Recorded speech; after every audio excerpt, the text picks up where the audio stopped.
Woman, let's go with your predictions for 2021. Okay, so with the new age of Aquarius that's come in, we're starting a new 200-year cycle of conjunctions of Jupiter and Saturn in air signs. So right now, they're both occupying the air sign of Aquarius. So we're going to see a whole lot more things like electric cars on the roads. We're going to see a whole lot more advancements in the area of technology. Because I'm a naturopath, I'm very, very interested in people's bodily responses and mental responses.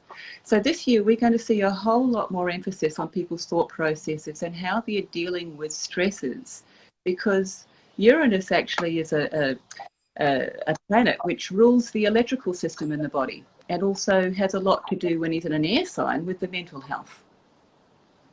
So for people who are finding going still a little bit tough, it's a sign where we're going to be getting more opportunities and more blessings and more solutions made available for our stresses in our bodies and in our lives.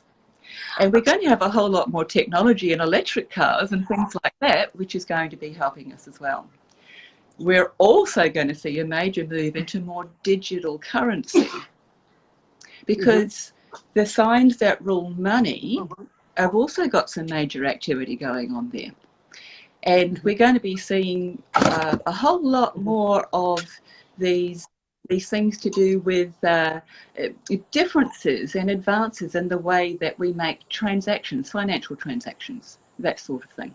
Oh, that sounds exciting. So we're talking about, really, we're going into if I read you correctly, we're going into an Aquarius digital age. We are. And Aquarius is also the age of the light worker. So for those people who are more interested in spiritual healing and dealing with light and things like that, there's certainly advancements in their ability to raise their level of consciousness and to raise the level at which they live their lives, hopefully in a lighter, more joyful manner now. Oh, I hope so. Oh, that sounds wonderful. That's exactly what we need. More light, more joy, and a lot more people feeling a lot better about themselves and about the universe. Now, do you see these changes happening quite quickly as we get into this year? Because we're only in January, but I'm excited about it. Actually, no, because we're just taking our beginning steps into this new age. So you will see a whole lot more technology coming.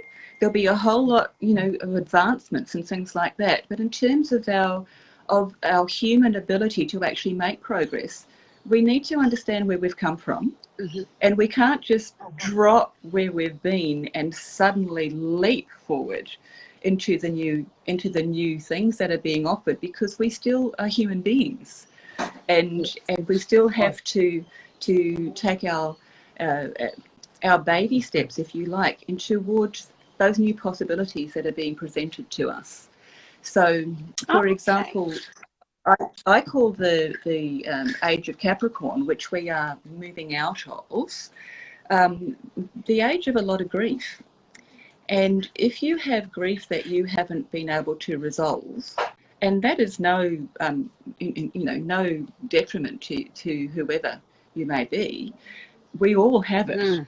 If you haven't been able to deal with the hardships of losing your job, or your hardships of losing your house, or your hardships of breaking up in relationships, or the hardships of people leaving your life, or animals and things like that are our loved ones, you need to give yourself time to deal with that in a reasonable manner before you can actually confidently step forward into the new possibilities that are being presented to you. So there is potential to move forward. There's potential to move forward quickly, but you need to do it at the pace that works for you. So we're all individuals, and we all have a field of potential. And that individual field of potential may not be fully resonant with the new field of potential that's being offered to the collective at this point in time.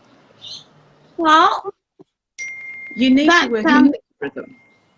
Sorry, we need to work at our own rhythm. That is, yes, you're entirely correct. Things too, like I like a bit of guided meditation. Oh, absolutely. And things like clearing. I find that guided meditation is just one of those things that really helps if you're trying to do any kind of clearing work. And one of my favorites is, what's her name? Elizabeth. I'll pop it up on the thing when we finish talking, because I can't remember her name. But she's wonderful, because I think you've got to have somebody that that you really trust if you're going to go into a complete meditative state. There's nothing worse than trying to get into a meditative state and then you realise that you're listening to an idiot. And you think, yeah, no, that's going to be in my head. Thank you very much. So I find it's really important to get somebody that you really like, that you really trust, that you really want to hear what they have to say. And I think... Yeah, lovely, beautiful. I'm with you all the way there. So I see that as the planet called Saturn. So Saturn has moved with his son Jupiter. Jupiter is the planet of abundance and blessings, and Saturn is the planet of limitation. But he also shows you where your own limitations are. And he's moved along with Jupiter into the sign of Aquarius, the new age of Aquarius that we're being offered. And Saturn is that guy, that male energy planet that says, hang on, you need to slow down. And for those of us who want to charge ahead into the new energies, Saturn shows you where he's actually the antidote to doing too much too fast. He shows you where you need that downtime and where you need to be realistic so that you are being discerning about going, well, is this person got the right information for me? Or are they an idiot, for example? You know? Because do I have the right information to move forward myself? You know, sometimes because we all want to get to the other side, but maybe we haven't built the bridge yet. So absolutely. And Saturn is about building that bridge.